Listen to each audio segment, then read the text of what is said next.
Olá, meus queridos amigos, peço desculpas aí e tal. Vamos começar o nosso programa nesse momento geopoliticamente muito engraçado que passamos, que é o momento agora, tá com um delay aí, vamos lá, cuidado com o delay, que é o momento em que o Brasil volta a ser taxado pelo senhor Donaldo Strumfel. Se eu não me engano... Toda visita da família Bolsonaro nos Estados Unidos vem uma má notícia depois. Pois é, né? pois é. O Donald Trumpfel, só pra avisar vocês, o sobrenome dele é Trumpfel, ele tem um sobrenome alemão, e ele fez uma redução pra ficar Trump, né? Ele sempre guarda uma surpresinha pra gente, né? Vocês precisam entender algumas coisinhas sobre Donald Trump antes da gente falar, fazer análise geral, porque esse tema é meio fácil e até repetitivo. O Trump, ele liga primeiro pro Trump, segundo pro Trump, terceiro pro Trump, quarto pra família do Trump, quinto pros amigos de negócio do Trump, sexto por parceiros meio controversos, sétimo pros Estados Unidos da América, oito pra um ou outro puxa-saco internacional deles. É isso. O Trump não liga pra você. E eu começo a live falando isso porque as pessoas tendem, isso é um comportamento recorrente, a achar que política internacional, dado que existem afiliações ideológicas, é tipo assim, o meu time contra o seu time. E aí o Trump é um aliado nosso. Vocês já viram aqueles memes, né? Eu mesmo tenho alguns memes lá que tem o Spriella, tem o Bukele, tem o Milley, tem eu. As pessoas criam certas fantasias, que tem algum fim eleitoral, as fantasias, claro, e tudo bem se ficar como fim eleitoral, achando que as pessoas são amigos na seara internacional, que todo mundo é bacana com o outro, que o joguinho, olha, fulano é legal, não, Trump é do nosso time. O Trump não é do nosso time. Eu já falei pra vocês, tá? O Trump acha da gente o quê? São aqueles cucarachas lá da América do Sul, tal, beleza, ok. Nada especial, espero que eles não imigrem pra cá. É só isso. O Trump não tem grandes amores, nada. O Trump se preocupa com o Trump, tá? E qual é o status do Trump agora? Antes de eu falar nas tarifas, a gente tem que pensar esse status, porque vale a pena pegar essa notícia e colocar em tela ao mesmo tempo o vídeo que a gente até viu no Morning Show da Estátua da Liberdade enfrentando o Cristo Redentor. O Trump, ele está com um problemão. Passou já, tá, o primeiro ano de mandato dele. E a despeito de algumas pequenas vitórias que ele obteve, especialmente a vitória da Venezuela, o governo dele não se realizou. A ideia dele impor essas tarifas mundo afora e iniciar esse conflito geopolítico com a China não ficou clara ainda. Essa é uma realidade. E não funcionou e não se pagou. Você tem uma pressão inflacionária sobre a classe média correndo nos Estados Unidos. E eu tô falando de eleitores do Trump. E paralelamente, a gente tá falando aqui de um governo que voltou a se envolver em guerras internacionais. E um governo que se meteu numa guerra, comprando uma briga lá de Israel, com o Irã e etc. E que não foi bem vista pelo eleitorado republicano. Assim, o eleitorado democrata já é contrário ao Trump. Agora o eleitorado republicano tirou o pé do Trump. Então o Trump não tá num bom momento interno. Tá? Teremos eleições das primárias ali eleições das midterms ali, e essas eleições parece que não serão muito bacanas para ele. Tá? Então o cenário do Trump é de um cara que precisa, vamos dizer, gerar fatos e elementos para manutenção da sua posição política, e é uma posição que foi abalada. Enquanto você tá pegando esse link, dona Ana, levanta mais um link, tá? Pegue aí popularidade do Donald Trump, pega aí pesquisas de popularidade do Donald Trump, vocês vão ver o que eu tô falando. Então você tem que pegar um cara que não está num bom momento e que se envolveu num conflito contra o Irã que não foi bom para ele. Do ponto de vista, vamos dizer, da política interna, ele se queimou. Ele foi visto novamente como, lá vai os Estados Unidos se meter em outra guerra, mandar os nossos meninos e gastar dinheiro com um conflito que não tem nada a ver conosco. E não pegou bem. Ele não está nesse bom momento. Segunda coisa, tá? O Irã, ele está tentando se tornar uma espécie de representante dos inimigos globais dos Estados Unidos. Então o Irã, vários vídeos que já vem saindo, mostra vídeos de IA bem merda, tá? Slop de IA, mas os vídeos colocam o Irã como se fosse uma força que está resistindo aos Estados Unidos, representando todas as forças que já foram oprimidas anteriormente pelos Estados Unidos. Tem vários vídeos nessa linha. Então toda vez que o Irã vê algum tipo de conflito com os Estados Unidos e alguma nação, eles tentam se colocar ao lado dessa nação, como se fosse o Irã representando a resistência a isso. Então bota aí esse The Economist, mostra aí como é que tá a popularidade do Trump. Desce. Ó, aqui, março de 2025 é quando ele entrou, tá? É a curva dele. Lá pra esquerda. Março de 2005. Aí. O Trump entrou ali, tá? Ele é a linha vermelha, tá? Então toda essa linha vermelha. Você fala, mas o que é aquela linha cinza do Biden? Eles estão fazendo uma comparação do Biden quando o Biden assumiu o mandato em 21. O Biden assume o mandato em 21 com uma popularidade maior e ela vai caindo, tá? E depois ela vai dar uma mergulhada. O Trump, como vocês podem perceber, ele foi perdendo popularidade ao longo de 2025. Aí vai de janeiro, fevereiro, março, abril. Em abril ali, ó, de março para abril, você tem vamos dizer, o aprofundamento, não, março para abril agora desse ano, de 26, o aprofundamento do conflito com o Irã. E o que você tem? Um mergulho na popularidade do Trump, um grave mergulho na popularidade. A gente tá falando aí de um cara que tá, vamos dizer, altamente, vamos colocar aqui, reprovado. Tá? Ele está abaixo dos 50%, ele está abaixo da taxa de aprovação, ele está bem mergulhado, tá? Nessa reprovação. E é um cenário muito ruim pro Donald Trump. Se ele vai eleger deputados, senadores, os tais midterms, eleições que acabam avaliando o mandato, a sensação é de que o Trump tá boiando. Ele havia dito que ia colocar os Estados Unidos, olha só, eu vou colocar os Estados Unidos fora de qualquer guerra e eu vou fazer com que os Estados Unidos resolvam na base da diplomacia a guerra Ucrânia e Rússia. Vocês lembram disso? Quem tá no chat fala, lembro. Esse era o argumento do Trump. Tá rolando esse argumento, Donana? Não tá. Os Estados Unidos tá mais. Assim, a guerra da Ucrânia continua e os Estados Unidos estão envolvidos em mais guerras. Tá? O pessoal falou, tá na live. O pessoal, assim, a gente não marcou. Essa live não começou no canal do MB Live TV, né? Não. Como a gente disse ontem, todas as lives, análises renais serão feitas a partir de agora somente no canal do Renan. Que é complicado que a gente perde público fazendo isso, né? Tem que jogar ela agora na.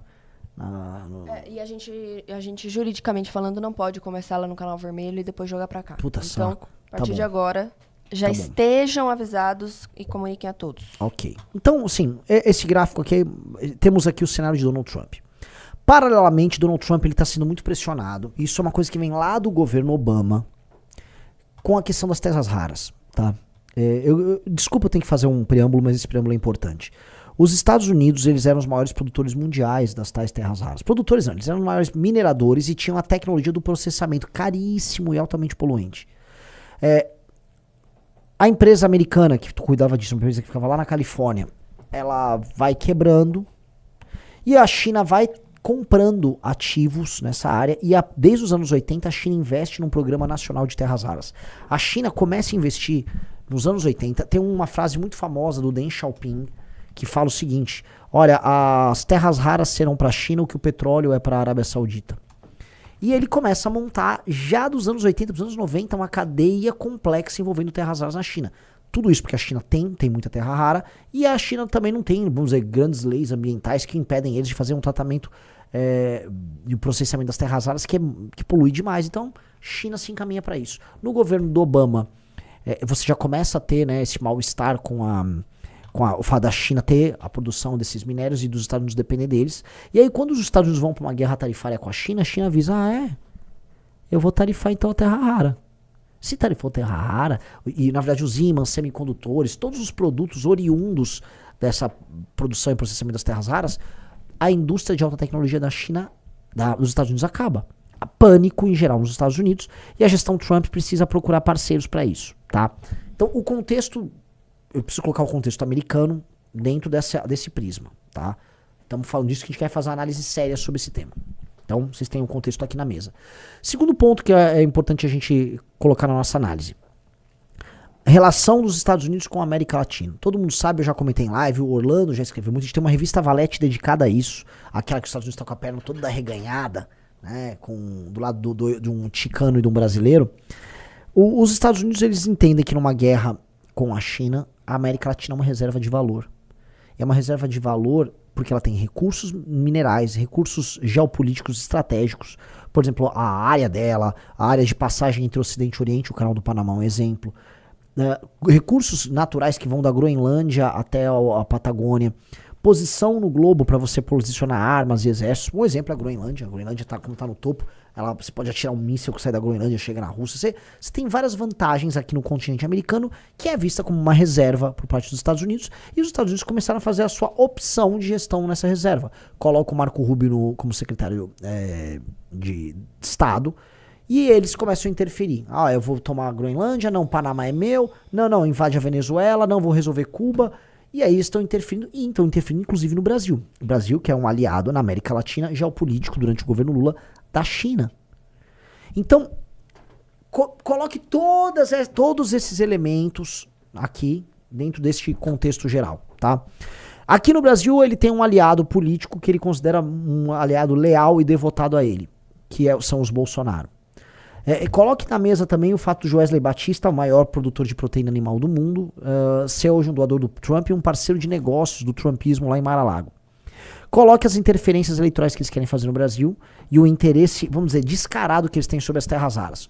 Coloque a ideia que hoje o Joesley Batista comprou a Avibras, que ele está investindo em termoelétrica no Brasil, que ele já saiu do ramo da carne no Brasil e que ele também está interessado em comprar terras raras no Brasil. Coloque o fato do Joesley Batista, parceiro do Trump, ter comprado poços de petróleo na Venezuela. Inclusive comprou com o caro. Tá? Então há um novo interesse político do governo americano nas terras raras no Brasil, do governo americano em controlar e tutelar a América Latina e do governo americano colocar de joelhos e tutelar o Brasil. O Brasil sendo visto pelo governo americano como um parceiro que precisa ser colocado numa posição menor, importante porém menor, como fornecedor de recursos e parque de diversões para seus políticos e aliados, dentro do contexto em que a América inteira, da Groenlândia até a Patagônia, fica sob comando geopolítico dos Estados Unidos. Ok? Tá tudo na mesa. Eu falo assim, Renan, entendi. Agora vamos ler o jogo. Vamos ler o jogo. Eu sei, e já até comentei em entrevistas, que o governo americano tem um interesse aberto em destruir o PCC. Eles consideram o PCC uma entidade anômala, uma entidade que tem atividades nos Estados Unidos e que precisa ser enfrentada. O governo americano não liga pro Comando Vermelho, tá? O governo americano liga pro PCC.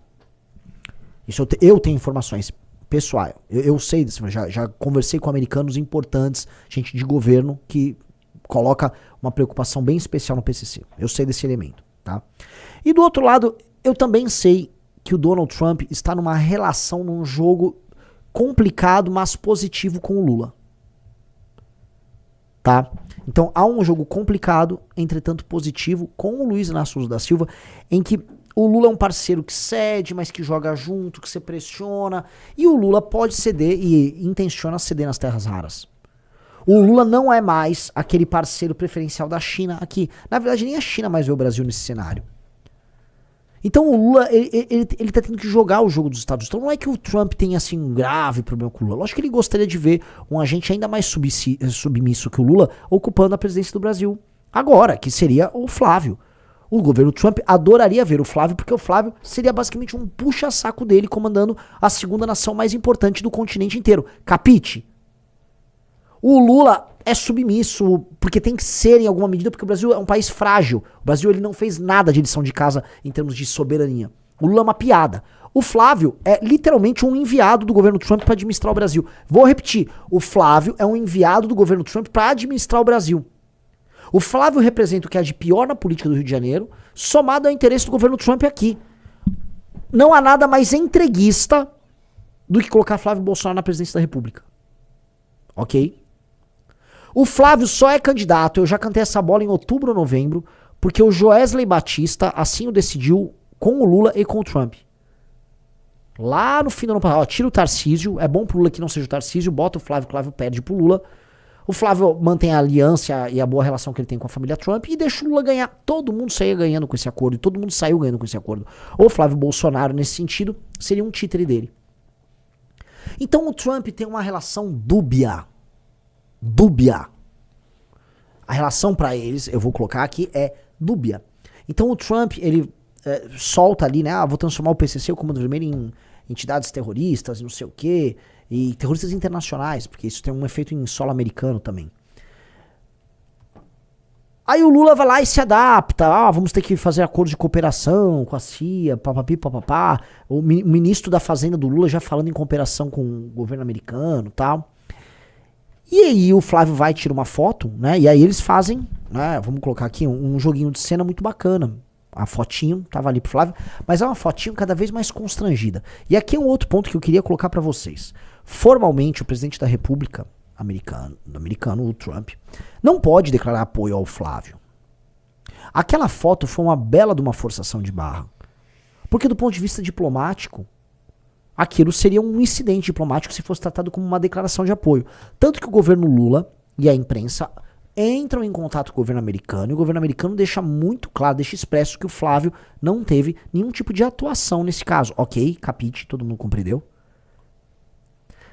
E aí, na semana seguinte, vem essa taxação. Essa taxação é resultado do estudo que o governo americano fez, lá da briga do ano passado, tal, e ela é colocada novamente na mesa. E aí os interesses americanos são colocados novamente na mesa. Eles estão falando que coisas que vão do Pix à pirataria, do interesse das Big Tech americanas diante do Xandão, até taxação de produtos americanos aqui no Brasil. Aquilo lá representa um reposicionamento dos Estados Unidos nesse jogo, mas representa um alívio para o Lula. O Lula, ano passado, ele aumentou a popularidade dele mediante a taxação oriunda do Donald Trump. O Lula, quando colocou, o meu país está sendo taxado, está sendo alvo dessa injustiça, não sei o quê, o Lula aumentou a popularidade. E eu preciso lembrar para vocês que na cabeça do Lula e do Sidônio e da equipe dele, ganhar a eleição significa flutuar entre 3%. O Lula precisa virar 3% dos eleitores que estão antipetistas para o lado dele para fazer um voto útil nele no cenário contra o Flávio, que aí ele ganha a eleição. É pouco. E esse tipo de aceno em que o Lula está enfrentando o imperialismo e tal, é bom pro Lula. Pro Trump é bom também que mostra que ele está posicionando as relações comerciais dele com o Brasil em novos termos. E eventualmente, do ponto de vista material, saindo de qualquer jogo de cena, posiciona ambos para fazer um acordo sobre terras raras. Ok? Então o cenário é um cenário, como eu posso colocar, complexo, que as pessoas não estão entendendo por completo, mas que teve um pequeno benefício pro Flávio na semana passada, um respiro, e agora um benefício que pode ser permanente pro Lula nos próximos 2 meses. Especialmente se o Lula se colocar como alguém que vai resolver um problemão. Se o Lula, combinado com o próprio governo americano, combinado com o Departamento de Estado, e aí eu tenho que agora mover os pauzinhos para obter as informações e trazer para vocês. Se o governo Lula criar a seguinte historinha, tô sendo taxado, tal, pá. E aí, paralelamente, ele vai nos Estados Unidos e obtém um acordo com o Trump, como começou a sair na imprensa. Aí o Lula mostra que ele é o adulto na sala, que o Trump fala grosso, mas ele vai lá e resolve, que diferente do Flávio ele não é puxar saco. Este é o cenário que eu considero mais provável para as próximas semanas. Se você gostou do vídeo, deixe seu like, faça um comentário e se inscreva no canal. Te vejo no próximo vídeo.